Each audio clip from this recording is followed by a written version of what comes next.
La cérémonie d'ouverture de la 5e édition du festival Nanyirki 2024 s'est déroulée hier au stade municipal de Sikasso. Fin des activités à Sikasso du festival Korodura première édition 2024 en partenariat avec la rentrée littéraire. Voilà, c'était les titres. Mesdames et messieurs, bonsoir et bienvenue aujourd'hui 24 février 2024. Annoncé dans les sommaires, la cérémonie d'ouverture de la 5e édition du festival Nanyirki s'est déroulée hier au stade municipal de Sikasso. Plusieurs pays étaient représentés avec d'autres personnalités. C'est le ministre de la Culture, de l'Artisanat et du Tourisme, M. Ontogoli Guindo, qui a présidé la cérémonie. Zanka Ouattara et Amaram Fatraoré pour les détails.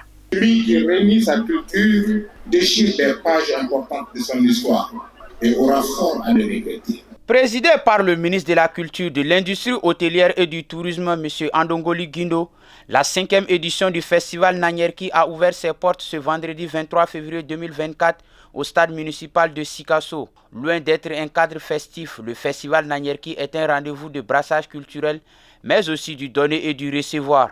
Pour cette 5e édition, les projecteurs sont fixés sur les tatas de Sikasso, un patrimoine culturel en voie de disparition. Selon l'appellation vernaculaire Sénoufo, Nanyirki signifie le spécimen d'arbre dans lequel sont taillées les lattes du balafon. Le Nanyirki est le symbole de l'unité, du rassemblement, du raffermissement, des liens sociaux, d'intégration des peuples.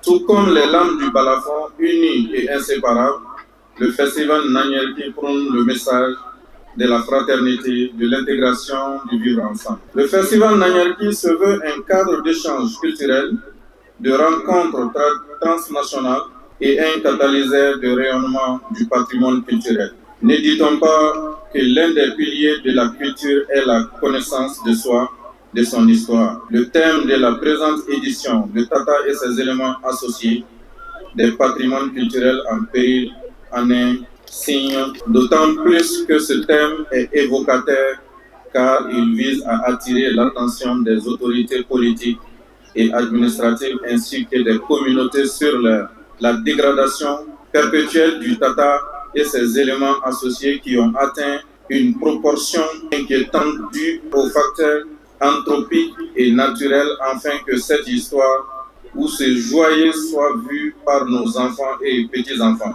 Le ministre Guindo a félicité l'initiateur du festival avant de rappeler l'engagement des autorités pour la sauvegarde et la promotion du patrimoine culturel. Le festival Nanyirki, qui est aujourd'hui à sa 5e édition, s'impose dans l'agenda culturel national comme l'un des rendez-vous les plus importants, et cela grâce au courage et à la persévérance des organisateurs dont il faut saluer le sérieux et le sens de la méthode. Je félicite vigoureusement M. Kassim Bengali et sa vaillante équipe pour le travail remarquable accompli. La culture reste la plus grande école de connaissance de soi pour chaque membre de la société, en particulier les jeunes.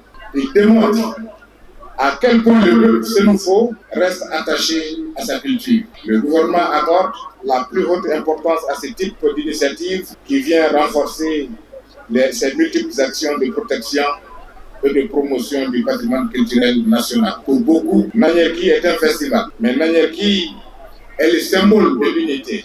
La marraine de cette 5e édition du Nanyirki n'a pas caché sa satisfaction. Elle a pour sa part encouragé les organisateurs. Les pays invités de cette édition sont le Mali, le Burkina Faso, la Côte d'Ivoire et le Niger. Le balafon, loin d'être un instrument de musique traditionnelle sénoufo, est un symbole fort du vivre ensemble, d'où le Nanyirki. Le thème retenu pour cette édition 2024 est le Tata et ses éléments associés des patrimoines culturels en péril, avec comme sponsor officiel Orange Mali. Le défilé des troupes et la visite des stands d'exposition ont marqué la cérémonie. Rappelons que les activités continuent jusqu'au 29 février. Nous restons toujours dans le cadre du festival. L'état de conservation du Tata et ses éléments associés était le thème de cette conférence inaugurale de la 5e édition du festival Nanyirki Sikasso. C'était hier dans la salle de conférence du gouvernorat avec les festivaliers. Suivant les détails. Le festival Nanyirki est à sa 5e édition à Sikasso, considéré parmi les grandes rencontres à la fois culturelles et touristiques, plein d'enseignements. C'est pourquoi les initiateurs ont organisé une conférence inaugurale ce vendredi 23 février 2024 sur le thème l'état de conservation du Tata et ses éléments associés. L'administrateur des arts et cultures a parlé sur l'état actuel du Tata et a évoqué plusieurs aspects culturels sur l'endroit. Le Tata est en train de disparaître. Sur 9,5 km de pourtour de circonférence du Tata, il ne reste plus que 150 mètres linéaires. Donc il était important pour nous de choisir ce thème pour attirer l'attention des autorités politiques, administratives et des communautés qui ont en gestion le patrimoine culturel, de se mobiliser pour sauver ce pan important de notre culture. Parce que le Tata a joué un rôle très important dans la résistance anticoloniale à Sikasso. La réhabilitation du Tata est un aspect préoccupant pour la population et la génération future, vu son état de dégradation. En tant que Sikassois aussi, je crois qu'il n'est l'ombre d'aucun doute que le Tata va mal. Et son état actuel, le conférencier en a parlé. Et je crois qu'il y a des efforts à fournir pour le bien-être même de la culture sikassoise.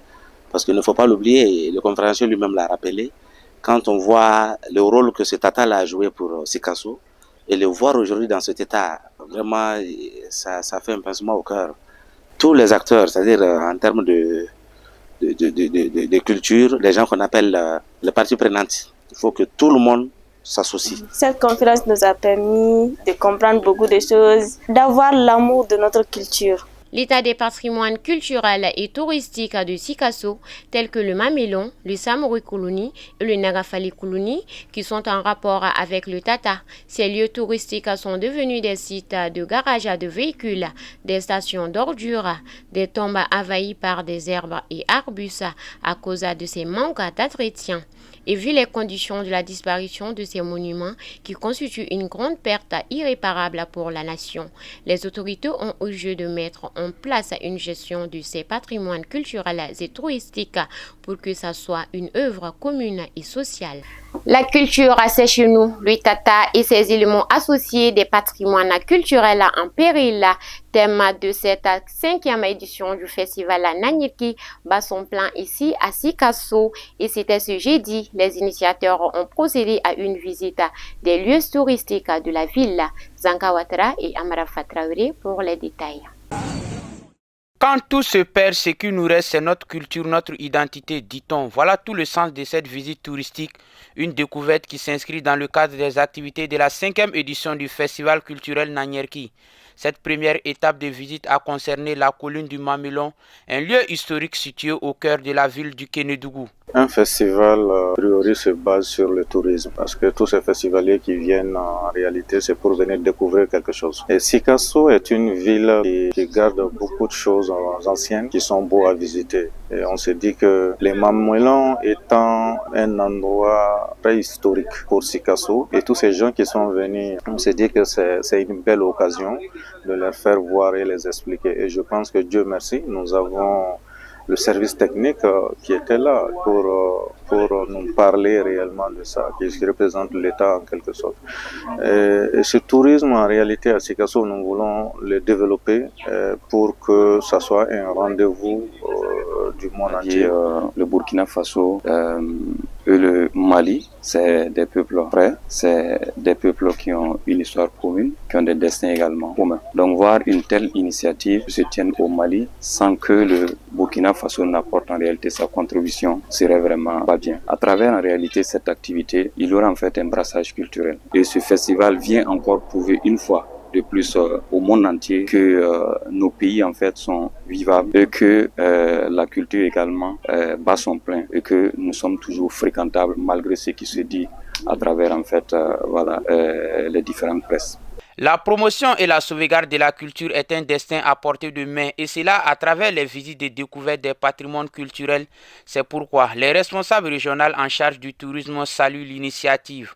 Vous savez, un festival n'est pas seulement que festif, comme on le dit chaque fois. Et il y a d'autres potentialités qu'on peut promouvoir, qu'on peut développer. Et parmi ces potentialités, il y a le tourisme qui en fait partie. Pour qui connaît Sikasso regorge d'énormes potentialités touristiques. Et donc, il va de soi vraiment que pendant les festivals, puisque c'est des lieux de grands rendez-vous. Et il faut faire découvrir ce que Sikasso a comme potentialité touristique à ce grand public, à ce grand monde viennent de l'intérieur comme de l'extérieur. Parce que la visite touristique, vous savez, c'est nous-mêmes. Ça nous permet de nous connaître, ça nous permet de connaître ce que nous avons comme potentialité culturelle touristique. Donc vraiment, c'est les occasions, c'est les opportunités, c'est vraiment salutaire que nous soutenons pleinement, d'où ma présence ce matin parmi vous et que nous souhaitons que vraiment ça soit pérennisé pour tous les festivals et au plus grand bonheur de Sikasso. Notons que la colline du Mamilon servait de palais pour les rois Tcheba et Babemba, un espace symbolique qui servait de lieu de rencontre, mais aussi de prise de grandes décisions. Je vous l'avais annoncé dans les titres, le festival Korodoa première édition Sikasso en partenariat avec la rentrée littéraire 2024. La clôture s'est déroulée hier au complexe scolaire Solidarité Enfance. Fatoumata Chakadjara et Oumou Diarra pour les détails. Le festival Korodoa Sikasso première édition en partenariat avec la rentrée littéraire 2024 a pris fin ce vendredi au complexe scolaire Solidarité Enfance. La cérémonie a été magnifiée par des compétitions de poésie, slam et de chants pour favoriser le courage des participants et susciter chez les autres élèves la confiance en soi. Rôle et valeurs des bouffons dans la société était le sujet qui opposait les compétiteurs. Très très joyeux de voir la première édition du festival Korodoa bien passé. Ici, le lycée privé Solidarité Enfance a pu nous accueillir pour cette 16e édition de la rentrée littéraire et la première édition du festival Korodoa. Donc, les jeunes ont bien compris ici, surtout les élèves, ont bien compris le sens de ce festival et de comprendre réellement quel est le rôle que les Korodoa jouent dans notre société. On peut dire que les attentes ont été atteintes parce que, imaginez, avec plus de 200 à 300 personnes par spectacle, donc on peut dire que sincèrement le message a été bien passé. Surtout le thème de cette année, c'est l'Afrique du vivre ensemble. Donc on a essayé d'amener ce vivre ensemble-là dans le milieu scolaire pour que les élèves puissent comprendre que réellement la culture rime avec l'éducation. Dit-on, l'éducation est l'arme la plus puissante pour développer un pays. Rappelons que le thème retenu pour la rentrée littéraire 2024 était l'Afrique du vivre ensemble. Vivement la prochaine édition. Toujours dans le cadre du festival Nanyirki, c'est aussi l'intégration avec des concerts géants d'artistes renommés suivant les temps forts de cet événement.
Voilà, c'est ce qui met fin à notre session d'information de ce soir. Mesdames et messieurs, merci de nous avoir suivis et bon suite de programme sur Kene TV.